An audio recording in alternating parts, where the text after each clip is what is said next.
Thanks for tuning into another edition of Practice Chats on the Deep Blue Podcast. I'm Cleon Wall, and this is a chance we get to know the BYU Cougars after practice. And that's what I did several months ago with BYU assistant quarterbacks coach Matt Mitchell. We were trying to find the perfect time to release this episode, and let's be honest, it just didn't seem right until this week. So here's my conversation with Matt Mitchell. You have helped the quarterbacks at BYU in 2020. That was with Zach Wilson. In 2022 with Jaron Hall. 2024 with Jake Retzlaff. And now 2025 with Bear Bachmeier. I want to know what you did to get Bear ready because I'm going to give you all the credit. Yeah, I don't know if that's deserved necessarily. Obviously, it takes all of us. But with Bear, you know, as soon as he signed and everything, we hit the ground running, and there was a lot of voluntary Zoom meetings while he was, you know, still at Stanford, and then when he got here in the summer, more voluntary meetings, and we did within the rules everything we could do with walkthroughs with the players and the player run practices, and all those things I think helped quite a bit. And then obviously he's a extremely smart kid. I think if there's ever a guy I've coached with a photographic memory, it would be him. And so a lot of that credit goes to him as well. You're a former college athlete. You're now a coach.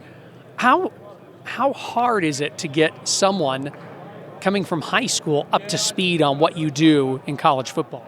Yeah, it's challenging. This system, and I love this system, it's a great offensive system, but there's definitely some complexities.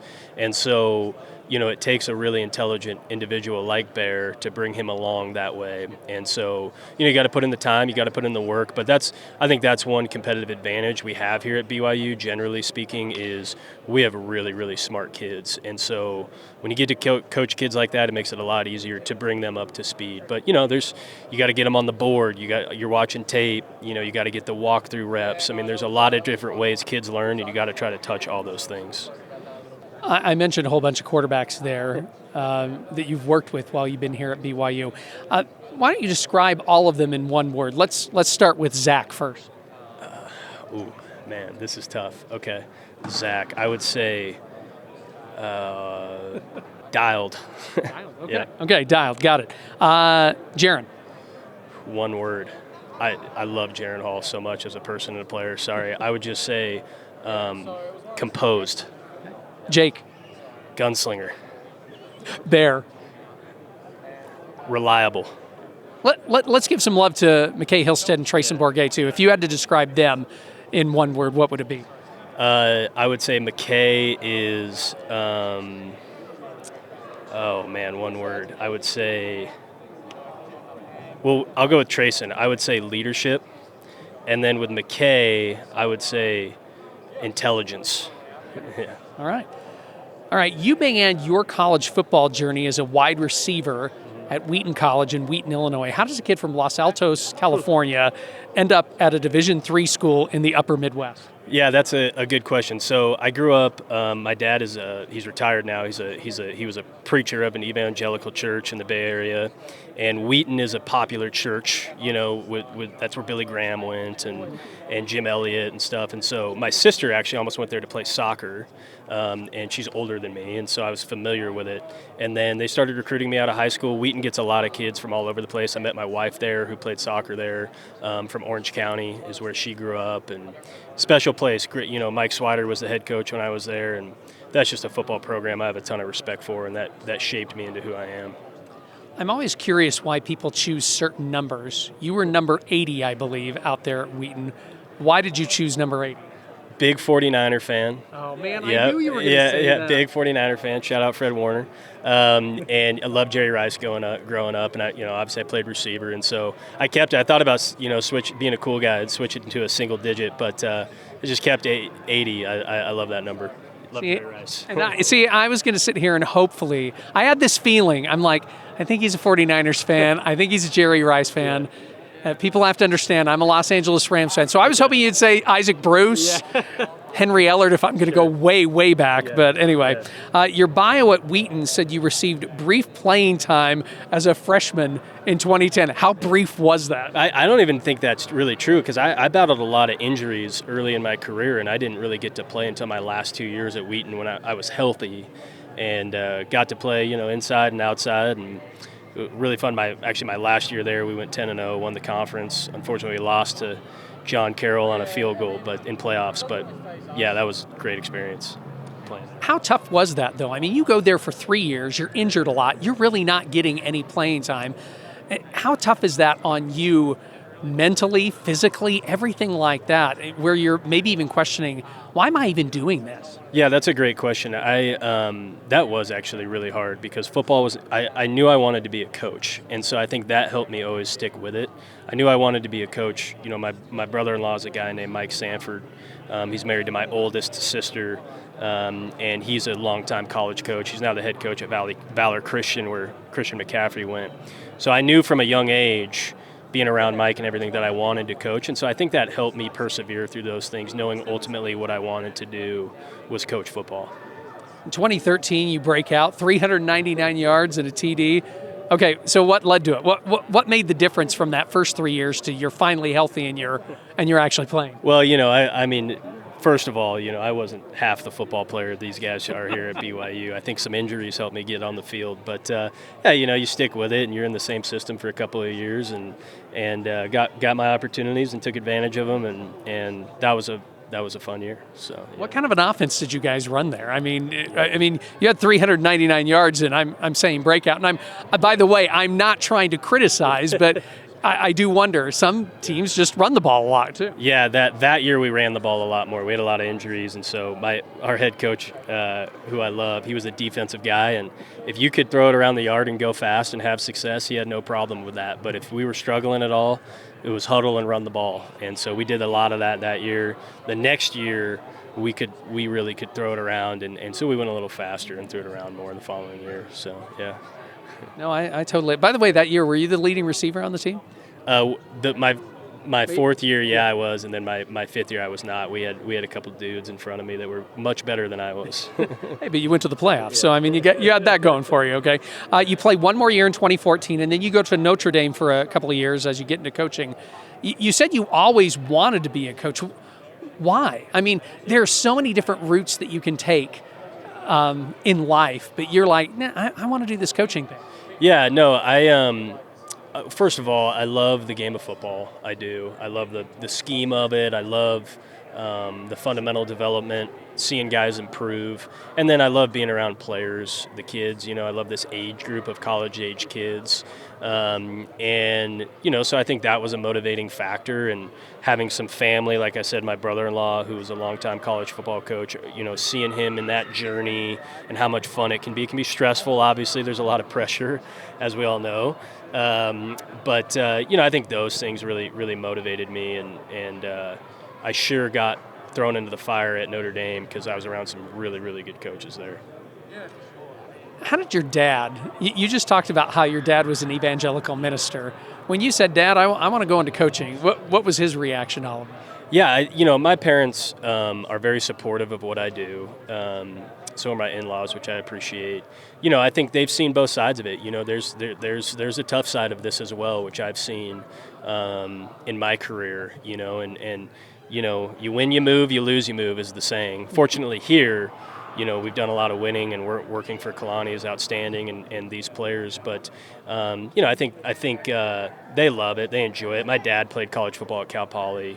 And so he loves football, you know, and he was the chaplain for the San Francisco Giants for a few years, loves baseball as well. And so my parents really enjoy it, and it's been super fun here, right? This is a special place. They love coming out to games here, and I have extended family that comes. I have family in Colorado, so they were at that game, and so they love it. They enjoy it. He's very supportive of it. Probably should have asked you this earlier. You talked about it was hard to get through things. With your background with your dad, was there also a reliance on God even more too to kind of help you through those tough times? And you could even say right now, because coaching is a tough business to be in. Yeah, that's a great question. You know, 100%. I mean, I couldn't have gotten through those moments without my relationship with Christ, and you know, that's one thing my parents, my family has really, you know, that's the most important thing to us is our faith.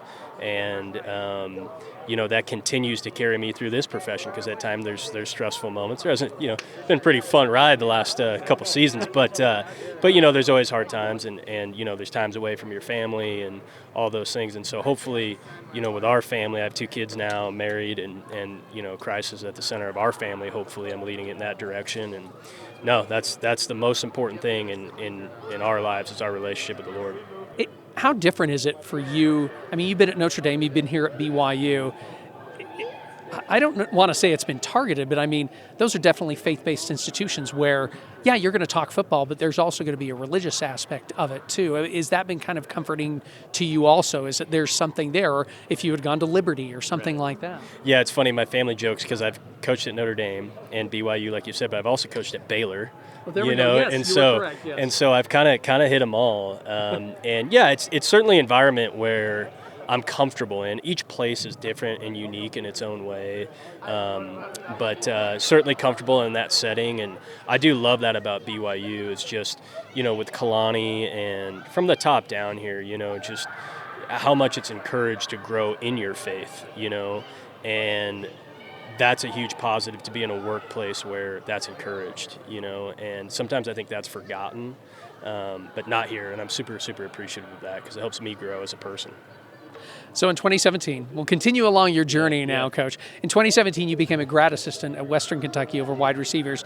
The next year, you switched to being a coach of quarterbacks. What was it like switching to a completely different position? Because, I know maybe you've learned that through time, but again, you played wide receiver. So it's like, I know how to play this. What was it like switching to quarterbacks? Yeah, well, when I was at Notre Dame for 2 years, I was with the quarterbacks. And so, and Brian Kelly, who was the head coach at the time, he's kind of a quarterback guy, and he was in the quarterback room. And so I got to learn a lot from him. Mike Sanford, who was the QB coach, OC at the time. And so 2 years of really diving into quarterback play helped me a lot. And then when I was the receiver GA at Western Kentucky, the offensive coordinator was a guy named Junior Adams. He was the receiver coach. He's now the receiver coach at the Cowboys. Great guy. Really love him.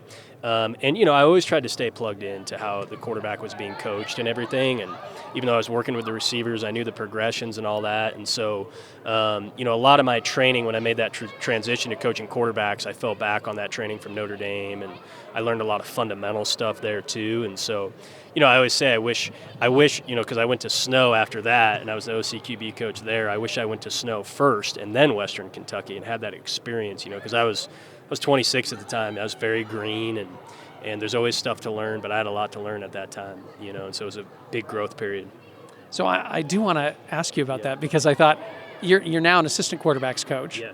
How would you grade yourself if you look back to that 2018 season? How would you grade yourself as a quarterbacks coach when you were 26 and it was your first year? Not very good. Not very good. It would not be a good grade. I think I had a lot to learn, and I think some of it you learn from experience, and I've learned a lot from A-Rod too. I got to say, when I was GA here, I was actually with Fessy in 2020 in the receivers, and learned a ton from Fessy, and think super highly of him as a person and a coach. And also then I've learned a ton from A-Rod and how to balance. Funny, Steve Young came by this summer, and that was a highlight for me, being a 49er fan. And he talked about, I picked his brain. I said, hey, is there anything you would, any advice for a quarterback coach, blah, blah, blah. And he talked about the balance between the art and the science. There's the science of the quarterback position, and then there's the artist of it too, and you got to let them play a little bit, and balancing both of those things. I think A-Rod does an excellent job of that. And so I've really tried to learn that from him, because when I was at Western Kentucky, I think I was way more science-based and took away the artistry of the game, right? And so I think there has to be a balance there. You don't want to go too far on one side, and it's like, it's funny, he said too, he goes, I used to joke with Mike Shanahan, Steve Young said this, I used to call him Mike, go over it again, Shanahan. And I used to tease him, and he goes, but you know what, it eliminated hesitation in the game. I knew exactly what I was doing. And he goes, he did a good job of that, but he also let me play a little bit. And so I think, that's, obviously I learned that from Steve Young, but I was thinking about it, I said, man, I think A-Rod does a great job of that, and so I'm appreciative of that learning. How do you think you're applying that now? Trying to separate the artistry from the science of it. How is it that you've learned that? How is it you're trying to apply that lesson now? Yeah, I think, that's a good question. I think there was a balance of that with Jake. Jake definitely had a lot of artist in him and his play, and so you had to kind of try to balance that out with him. Bear's a different personality. Not in a negative way. They're just, every guy's got his own personality. And so, with a freshman, you got to make, there's definitely the science side. We do we do Kahoot quizzes and all that. And then I do a handwritten quiz, and, I put the tape up and I take the overlays off that have all the tags. And I'm like, hey, within 5 seconds of the play, you got to give me the coverage and the blitz and all that. So try to do that, and make sure that the science is on point.